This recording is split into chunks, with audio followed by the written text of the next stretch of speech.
my mic and stuff so we can, or do I already got it? I can't see. Can y'all see my angle? I can see the words though, the chat. There's the monitor. Let's connect it. Hopefully it didn't die.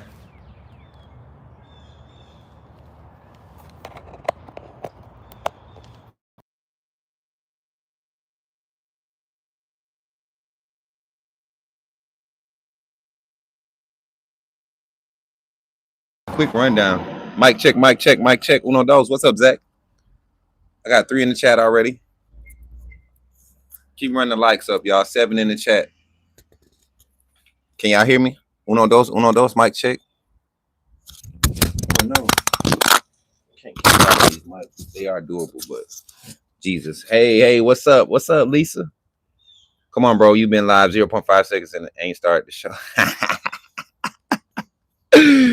Dino, get out of here, man. What's up, Stanley? Good to see you, brother. Dino, what's popping? What's popping? Alec, good to see everybody. I see y'all popping in early. Make sure y'all double tap the screen, like the stream. This is how we get our viewers in. Hey, listen, with a new duo haircut. Yeah. It's there. Got some work to do. Got some maintenance to do to get it back like it was. But we back. Lisa. Lisa, have you not were you around before I started my locks? Because people are acting like they are so surprised that I went back to a low haircut. Like I gotta remind people, I have to remind people that we literally started our little, I guess you could say our career or whatever, our journey in this industry with low haircut. I don't know why people act like it's so good that we got low haircut, but it is what it is. I guess it's interesting after you known me for so long, or for a certain amount. Jesus, this sun is killing me, y'all. I might have to I want to get out here in this nice.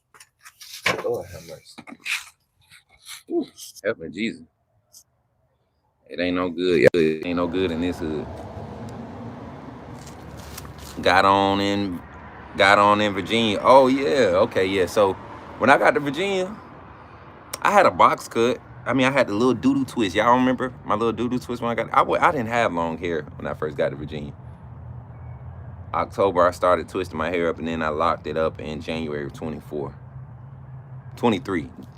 and then I grew up. Hey, what's up, everybody? Appreciate y'all for tapping in again. Tap the screen, man. We almost at 10 likes. We get to start at 10 likes. I'm gonna just give y'all my 20-minute digest of what happened today at practice. I was able to talk not just with people that were there, staffers and stuff, but I don't know, guys. I'm grateful. I'm not gonna name drop today, but I talked to 6 different players. Oh, can y'all hear me good? I'm sorry, y'all. Can y'all hear me good? I keep forgetting I got this mic on. Can y'all hear me good now? I can hold it. Okay. So I keep forgetting that like how many players I connected with that's currently on Alabama's roster. So when we first came into the industry, came into the media side of things, we were on the back end of Coach Saban's transition, right? Literally in the middle of it. And then getting to know the guys that were part of that recruiting class, that 24 recruiting class, Ryan Williams, Bach, and all those guys. All those guys are gone. Bach, Noah Carter, Rock Montgomery. I think Rock came in the year before those guys. But a lot of the guys that we didn't know are gone, and like everybody that we know and that we followed their recruiting journeys to them, they're still there. So you met me when I had my baby locks. Okay. So I look at it now and I say the type of connection we have is more so like I don't even feel like we're connected. I feel like it's like I got former players or students that check in with me and tell me about, what happened at practice. So let's hear it. Y'all want to hear? I know. Let's just do a rundown. I'm gonna say the best for last. We're gonna say the quarterback position for last, and we're also gonna save the linebacker, inside linebacker position for the end. Let's start with the performers of the day. The defensive line, as far as teams and competitive drills, as far as team on team, best on best. Today, they said the D-line, as expected, flashed. They were very dominant today, very disruptive. A lot of defensive linemen were winning their matchups. Not a lot of exotic things. Just getting into the rhythm and the beat of things to start setting the tone for when they come back from spring break. Then you say which D lineman stood out today. I got told by multiple sources. Jamarian Matthews is a guy to watch out early on for. You talk about Steve Bowler. We finally getting to see him develop. Asaya Faga is looking a lot slimmer, not slimmer, but just lean, a lot more lean, lighter on his feet. Edric Hill is emerging as a leader, which is awesome to hear. We saw him play a lot of reps last year. Was a mainstay on the interior of the defensive line. Edric Hill starting to make a name for himself. The two transfers, Desi U, and then you got Devin Tompkins. Those guys have been putting in work. But even Caleb from Washington, the transfer from Washington, I don't think people remember that he was a target for Alabama while he was here in high school. He's an in-state product.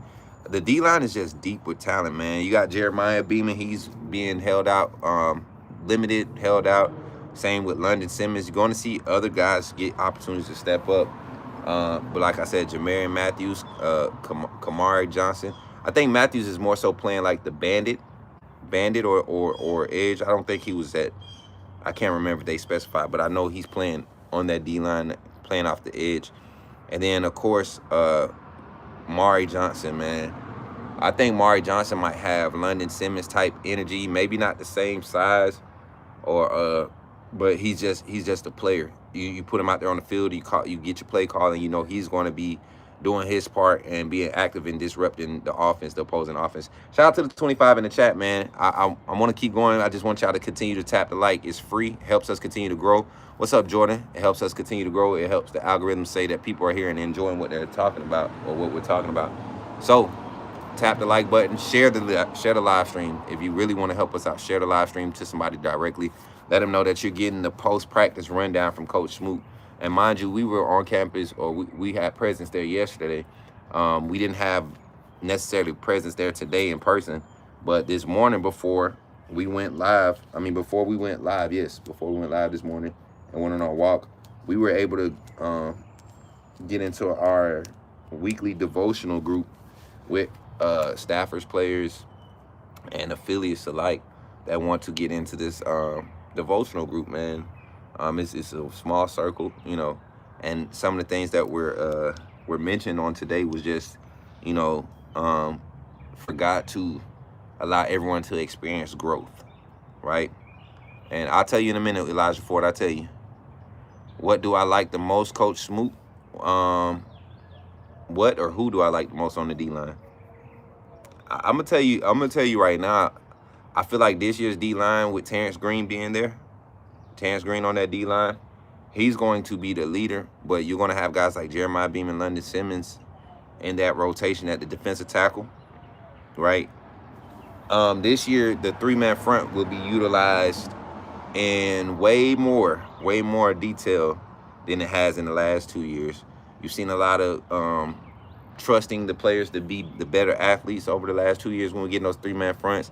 Not a lot of exotic pressures and things, or not a lot of aggressive stunts to counteract run game.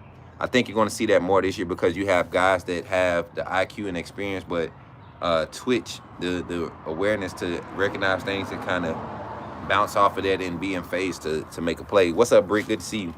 But on defensive line, I think Terrence Green is a name that we're going to be hearing a lot of. Of course, we got London Simmons and Jeremiah Beeman and Cy Fager returning. But y'all remember Steve Bowler is on this roster too, 6'4", 305 pounds. A guy that can move too, and he's just a natural, strong athlete. Hasn't played a lot of football in his career, but that's a good thing when you can put guys out there to just be disruptive from the interior of that D-line to free up that second level of support, defensive support from the linebackers, and even at the third level for your safeties. So that's D-line there. Trying to think if I skipped over some names. We talked about Corey. And like I said, I think the young guys are just going to fall right in on the defensive line side. It is going to be quality spot minute play for a lot of these guys. Not going to see a lot of heavy reps, especially if guys can stay healthy. You got some real go-getters. I think next year across the board, across the front, I think we're about 6 or 7 deep with defensive line and basically um, defensive end assets that's available on the roster. Um, let's go to the linebacker group. Let's talk about their performance today. Some guys that stood out today. QB Reese definitely has been standing out. Even last year, coming in his sophomore year, QB is a red shirt sophomore this year. That means he's been on campus 3 years now. But QB Reese, one of the mainstays in that linebacker room that's carried over from the last 2 classes. I think this year is going to be a year where we saw kind of like Mac Wilson and Dylan Moses have like strong showings because of their IQ and their ability to cover in range. A little undersized at 6 foot, 6'1", height wise, but these guys they play bigger than their height at the linebacker position, and the physicality that they were saying like today practice had to be stopped, not necessarily stopped, but you had to have break up a few tussling matches, a lot of intensity and competition out there today. But the linebackers were one of the mainstays of practice because they were definitely struggling in some of the pass concepts, defending the pass concepts in the teams. But you saw growth each rep, like starting to see things at full speed or more than half speed. That's what's going to happen in the spring. I guarantee you the storylines by the mainstreams will start to say things like, the defense is getting better day by day or whatever. It's supposed to be like that because it's reps. You see so many things so many times, you start to get a familiarity with it and you're able to move a lot faster. And that's why I say week 2 scrimmage, the second scrimmage of the spring and the fall is usually the most evaluated because now you're putting everybody on the same level playing field as far as how they're processing the information being taught. So, who's showing out on offense? We're going to go to offense in a minute there. Elijah, stick around. Rico said, who do you get the gut feeling would be a rising star on defense? I think the gut feel of the guy on defense, and I don't know if this is considered a rising star, but I'm going to go ahead and linebackers, they got some room to grow. The inside linebacker room, I think the edge room is full with Justin Hill, Yanzi Pierre. But the guy in the room that I think the biggest growth is going to come from, or the breakout is going to come from, I want to believe that the hype around Carmelo O'Neal that I've been hearing about the last 2 days, the big 6'4" transfer corner, I want to believe that if he's anything like what DJ and what Jordan said, and even Zion was saying about him coming in being a leader, but also just being a lockdown guy. I think he'll be the breakout guy because not only will that showcase his skill set, but then that'll motivate Coach Womack to start giving us a little bit more zero coverage on the boundary, man. Getting these guys more physical, getting them back in phase, learning how to play the ball in the air. Thank gut feeling right now. Carmelo O'Neal is the rising new star, defensive rising new star to come on. And then also, like I said, Mari Johnson on that defensive line. I think he's a rising star too. I truly do. When I look at the names available coming into this class, Nolan Wilson, who'll be there, I think about Mari Johnson. I think he's one of the underrated ones. Nolan Wilson to me was underrated too. A lot of these guys could have been 5 stars, but we don't worry about the star status. We talk about what they do on the field, and those two right there are rising stars. Who else in the secondary? I think Jaira Edwards is a rising star. I think the 6'2", 222-pound true freshman, 6'3", 222-pound true freshman. If they don't move him to like nickel corner or something in an attempt to keep him near the box because of his range and his ball skill, his ability to play the ball in the air and the skill set to snag balls. I mean, the young man, I think he was second on his team in high school in career interceptions for his class. Just a natural athlete, man.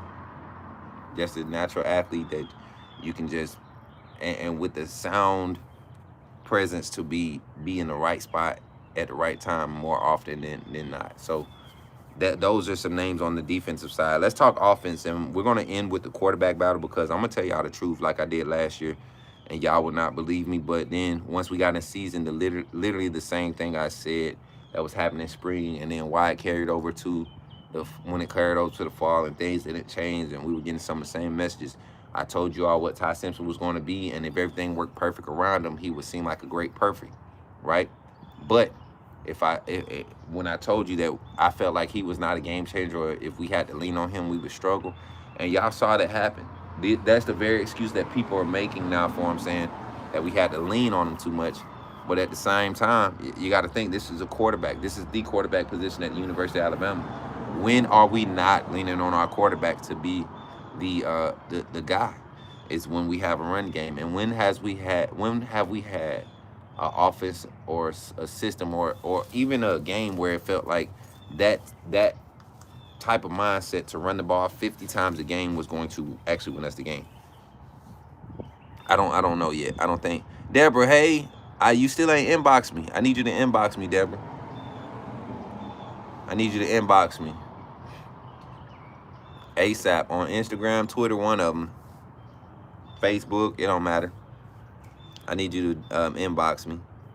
I hate that you can't contact people on YouTube, like the platform, because it's basically social media. Jairo Edwards would be a dog this year. Book it, 100%. I agree. I agree. You did on Facebook? Did you write me on my main page or the game or the content page, so I can make sure I check it? All right, somebody asked about who's shining on offense. Elijah Ford said, who's showing out on offense? I'll tell you, let's start.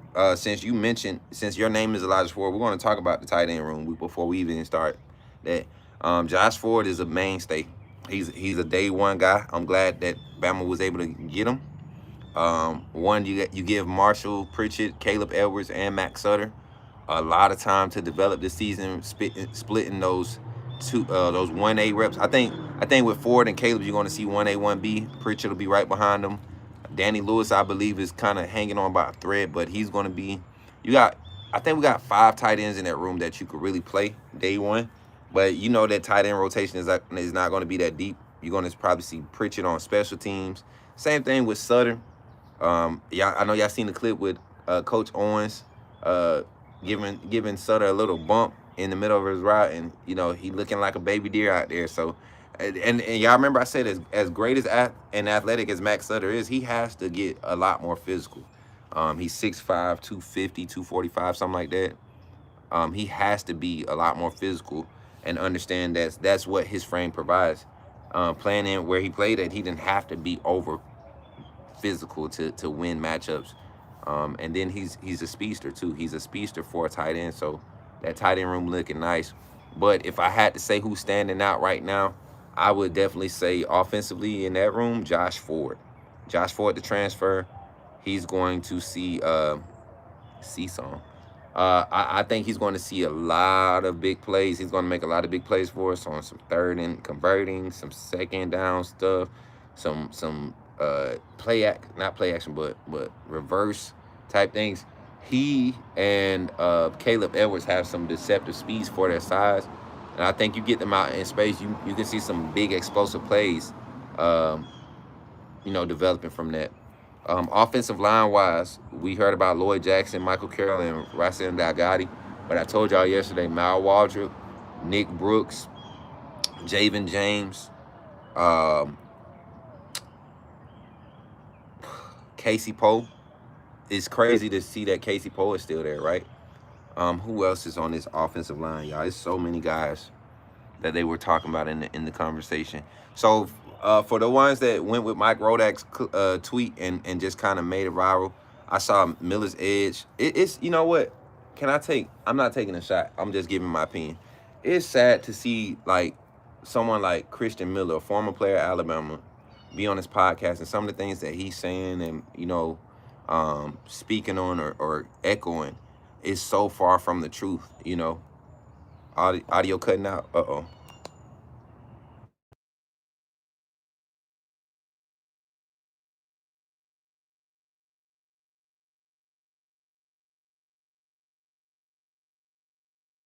I think it's dead. Hold on. Let me go plug this up. I'm gonna plug this up, y'all. I was trying to keep the bird tweeting from out the back. Hold on. I'll be right back.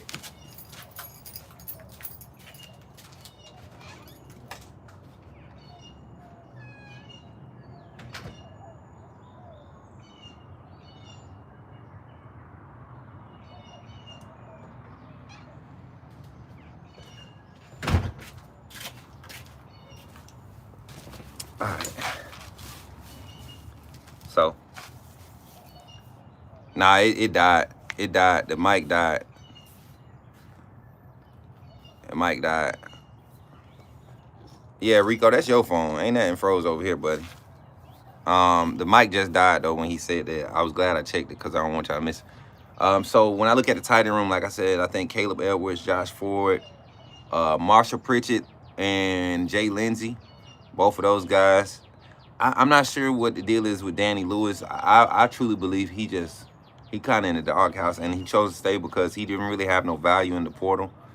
But he's a great tight end. He's a great player. He just got to be more committed to being effective in blocking. He doesn't have top end speed like the other guys. I think Christian Miller tells the truth. Sure, if that's what you want to believe. And that's your opinion. Yeah, he way behind Smook. I mean, Zach, he way behind. But somebody tell Rico to hit the live button on his stream so he can catch up. But yeah, so we and I ain't gonna call it exposing, but we had some takes last year about philosophy wise defensively that Christian Miller spoke on, and when I explained everything on my stream, and literally that's what the defense started doing out of that quote unquote 3-man floater front, right? When you have your 4-man front up there, but you allow the wolf to float, and it kind of gives you a 3-man look. You're still getting 4-man type pressures, right? You're still getting the same gaps attacked from these 4-line stunts and pressures. And I would never try to insult or compare my defensive terminology and knowledge to someone who played that side of the ball majority of their career.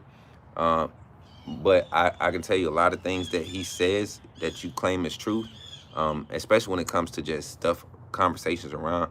They be off. They be off a lot. A lot of them do, because all they do is wait for one of the media guys that's there to kind of put out a narrative or something, and they could take just like Rodak took Ryan Grubb's statement about Michael Carroll and Jackson Lloyd and Del Gotti, and all of a sudden, because he expounded on Michael Carroll's not Michael Carroll, but Lloyd Jackson's consistency, something that we talked about last year, right? But you take that phrase and you quote it and say that Ryan Grubb said Lloyd Jackson is the starter and there's no competition at the position. That was crazy to me. But I disagree with Christian when he says DeBoer is not a good fit for Bama. I think Christian is missing on a lot of stuff with his takes with Bama. And that's like, I could quote that and retweet it all you want. I don't care. I think he's way off. I can't remember last time I took one of those guys, not even the military, just another channel. I won't say their name, but you can't even take their content serious. Okay, Deb, I see it. I see the message now. But yeah, I don't think, and I think it's because they came through a era when they were, as much as they talk about, if there was money there, they came through an era where they had to make it work. Like, they didn't have the choice. What's up, Douglas? Good to see you, man. Doug, we was just talking about the tight ends, Josh Ford, how he had some crazy good flashes today. Him and Caleb Edwards, man. Number 80? I can't remember the number. But 88 is Lindsey. Lindsey and I want to say it was 80 were on the field during the 11s. They talked about a catch that Lindsey made. I don't think y'all remember how highly touted Jay Lindsey was coming in that 2023 class, 2024. Definitely was a highly touted recruit. Has kind of fell behind with, Robbie Oots being in that steady mainstay at the H-back position.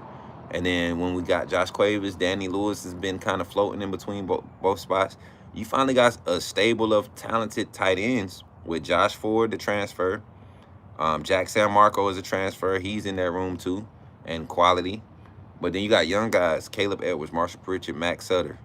All right, it's gonna be an interesting battle. Offensive line, Pritchett falling back. It's not that he's falling back. You got to think.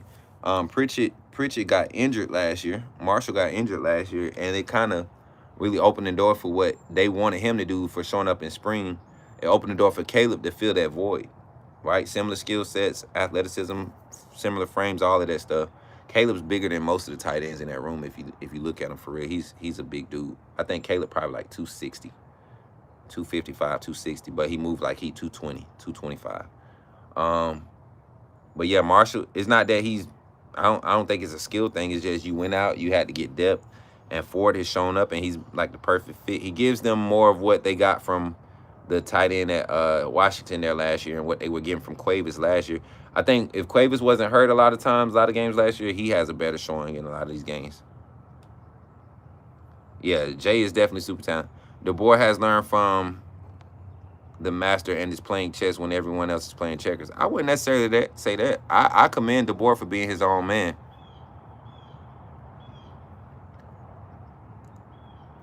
I think I commend him for being his own man and not necessarily doing it his own way, but doing it how he feels is going to benefit this team. Not how Coach Saban did it to benefit the teams he coached to win national championships. But as a coach, you can't expect to do everything the exact same way year in and year out, and nobody catches up with you, right? In the collegiate level, now money involved, can't expect that.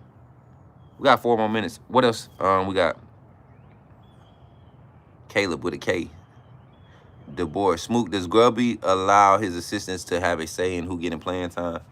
I think you know what? That's something that I'm going to find out for you. I know last year it wasn't the case. He would actually request personnel groupings, and you know, I'm not going to say Coach Shep complained about it, but that was something that was mentioned, right? And other parents confirmed it too, parents and players that we were talking about. You know, that like the offensive side was a little different as far as players being able to get on the field. Let's go to the running backs, then we'll go QBs, Ken. I got you. Running back room, EJ Crowell still being limited, but getting some reps, right? And I don't think was he in a black jersey today? I can't remember if that was said in the conversation, but Daniel Hill and AK Deer look primed. Kevin Riley, who has, I mean, he's the same guy every day, and that's a good thing about Kevin. I forget the transfer's name. I forget his name. Khalifa. If you look at him I mean, to me, he's in a similar situation as Dre Washington was last year. You know, you got an opportunity to go to Bama. You weren't the lead back at your other school. You go to be a depth piece, and you show up and you continue to develop. And a lot of these guys understand that if they are running a backup running back at App State, you know, or they a piece at App State, they're not gonna get the same looks as they would get if they were a piece at Bama. So it's not a thing where they come on, boss. It's not one of them things where boss, come on, man. Let's go.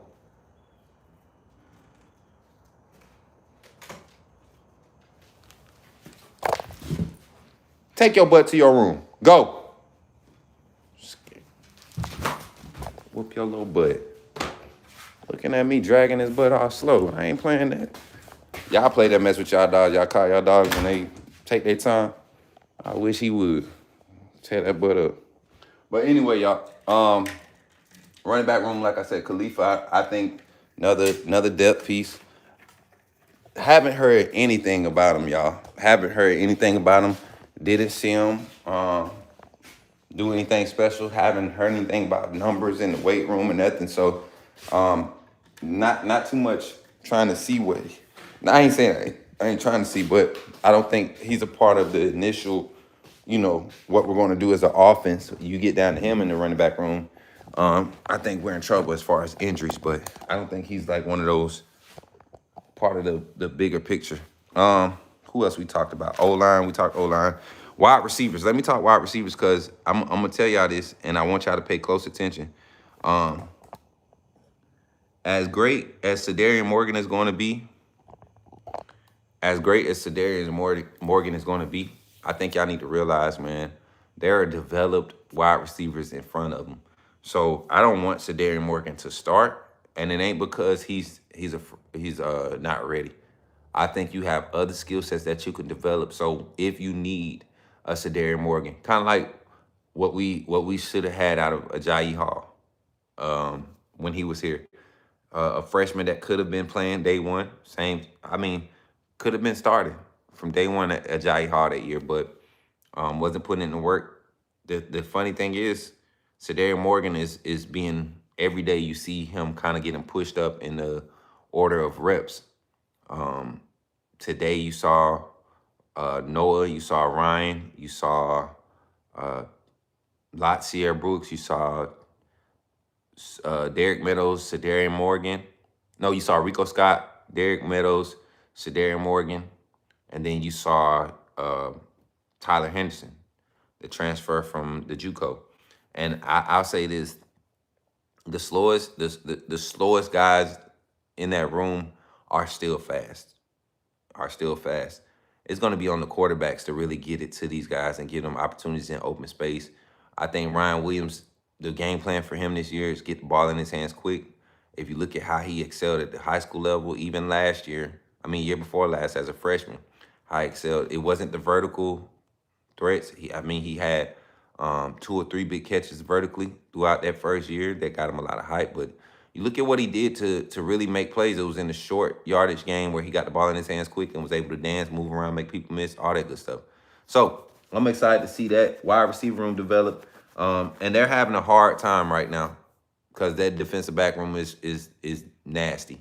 That defensive back room is nasty. The wide receivers are having a hard time in the pass game, in sevens and one-on-ones, all of that, because the DB room is nasty.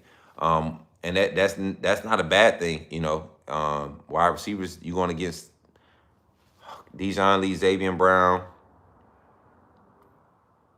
Zion Gibson, Red Morgan, Jordan Edmonds, Rael Kelly, Carmelo O'Neal, a former 3-star but 5-star talent out of the portal. Nick Sherman's on that side. Did I say Dijon? I said Dijon, Red. You're going to get some pure cover corners, and all of these guys, I believe, were either top 25 or top 50 overall player rankings, and then at least top 25 in their position of their respective classes. So quality, possible projected first-round talent, you're going in and then going against day in and day out. I say this too with the wide receivers. The ones that have put the time in on their frame and developing, this dude right here, Kyle doesn't even know you. Bro, oh my God. Hey, put him in timeout for like 5 minutes, please, mods. This is how we're gonna do it now. I'm gonna just start requesting it. Put Hanafi Salam Hassan in timeout for 5 minutes. First of all, you ain't spelled my name right after being here earlier and trolling like a weirdo, bringing up Kyle Henderson for the second time today. Secondly, you coming in and you talking about stuff that's not even relevant to what we're talking about. So let's continue, chat. Appreciate y'all. Thank you, Britt and Zach, for handling that. Just 5 minutes to be good enough. Doing too much, way too much. So we talk running backs, wide receivers, right? Let's get to the quarterback conversation. And I'm going to tell you today, I don't care what nobody else tell you. And I told y'all this last year about Ty Simpson, and y'all got mad when the results came out. If they were taking stats today, I think Keelan wins today. And I think right behind Keelan, Jet Tamala wins today.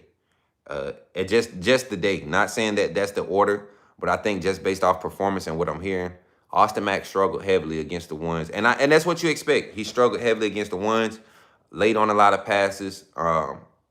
Not able to lead guys. They say he started off with like 3 strong reps, 3 or 4 strong reps, and then it kind of just was kind of inconsistent after that. Keelan Russell had a steady start and then started to experience some things because of the pass rush coming from that second group. But then when he went out with the first team, they're splitting reps basically evenly between first and second team these first couple of days. When he went first team, things were a lot more explosive. No scores necessarily because it wasn't the objective. It was just about running plays, 7. We call it skeletons. And then when you do 11 on 11, best on best, you go to the whistle, right?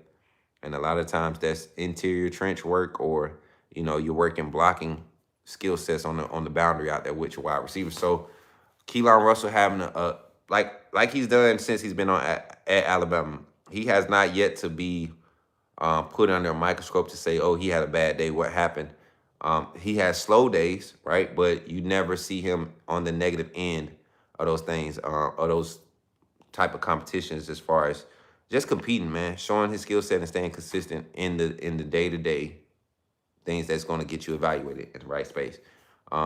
Mac is you heard Grubb say it, and this is why I'm telling you all, I think this year's the decision is going to be made, and Keelan Russell is going to be the starter, because even in today's practice, there's times where the whistle gets blown dead, but Russell's still, working it as if he's climbing the pocket and going through the motions of what if I slip, or what if I had got away from that pass rush, and guys are responding to it.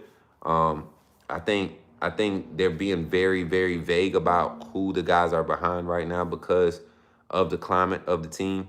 But for people to sit there and misquote Ryan Grubb, they might as well have went ahead and misquoted him and said Keelan Russell was the starter. Not once did anybody listen to or say, have I heard on a tweet? And somebody clipped this for me. I find it funny how Mike Rodick was able to, and I get it, Bama fans. Y'all been listening to this guy for a long time. He's supposed to know everything about Bama when it comes to getting the right answers out to us or finding out what's going on. But I say this. Everything I said last season about the quarterback battle, he was very opposed to it.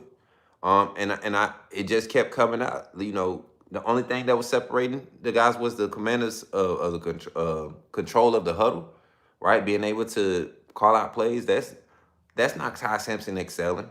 That's Ty Simpson struggling to keep his job from a true freshman, or a redshirt sophomore at the time, right? Or a redshirt freshman at the time. So I look at it now, and I'm looking at it, and when you're talking about the playing field is even. Mac has been in this system in a sense of he might understand language, but the different things and the nuances to it is definitely Kalen DeBoer at Alabama, not Kalen DeBoer at Washington. So Russell there is no disadvantage of where they're both starting from. They have an even playing field. I think Russell's just a lot more consistent, and when you see the things that he can do to create space and create plays with his legs, you can't deny it. You cannot deny it. Ken the Bama said Mac's accuracy ain't on Keelan's level. Keelan mechanics, some of the most consistent I ever seen. Ken the Bama fan, you're 100% because one is not unorthodox how he moves, right? It's very orthodox. The release points is what's unorthodox, but the motion and the follow through and everything that leads up to that release point is consistent. I've seen him do the what they call the speed step release, right? Loading up and shooting it out, no matter how the ball is caught off the snap. Those one-step speed releases are something to be taught and admired as you develop quarterbacks, or if you're evaluating quarterbacks, because you know how much of 0.4 seconds or 0.8 seconds difference it makes in a game when you get a wide receiver out on the boundary, and quicker than what you would running the ball or things of that nature. So quarterback room, I'm telling y'all right now, and I'm not saying this is anything that's indicating who's going to be started. I think Keelan Russell has this in the bag. The slow start or the hard showing from Austin Mack, I think he's going to be a competitor. He's going to continue to go. If he gets the nod, we can win with Mac. But if when Keelan gets the nod, we will win. We will win. He's not a player that get out there and start doing things that are uncharacteristic. He's going to stay solid in how he moves around and how he does things for the Bama Nation. So that's kind of like my breakdown from practice today. Defense overall has won the day as expected. Offense a little stagnant, especially the offensive line getting beat up a lot today. I didn't ask about injuries, so any injuries reported or serious, they got to be serious because they'll be officially announced. But any dinks and all of that stuff, you have to be there to ask about it. And I wasn't there today, so I can't ask how people were doing. So we definitely appreciate each and every one of you all, man. We're here at the 40-minute mark for tapping in. Thank y'all for tapping in, hitting that like button. We had 20 likes on the stream.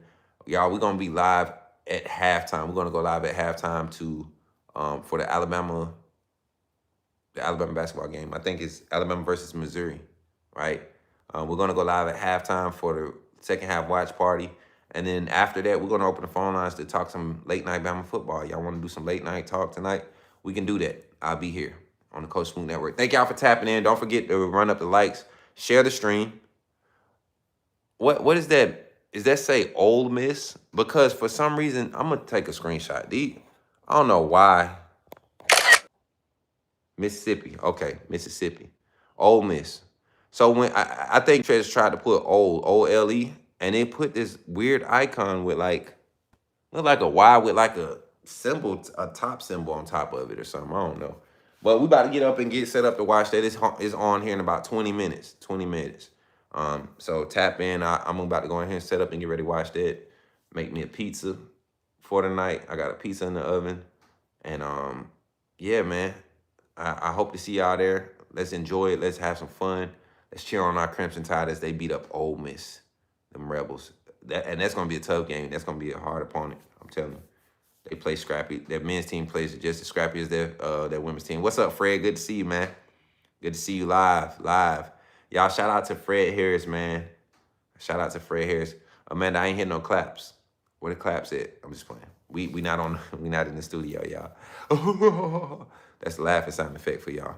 Just that didn't know. Shout out to the 27 in the chat. We just gave our day 4 digest of what we got from practice, and and it was good. So if you missed it, definitely rewind it. We did not start talking football at the 0.5 second mark like some of our Dino, you a trip. We did not start, but we got a lot of stuff out there for y'all to interact with and take it wherever you want to take it and spread the word.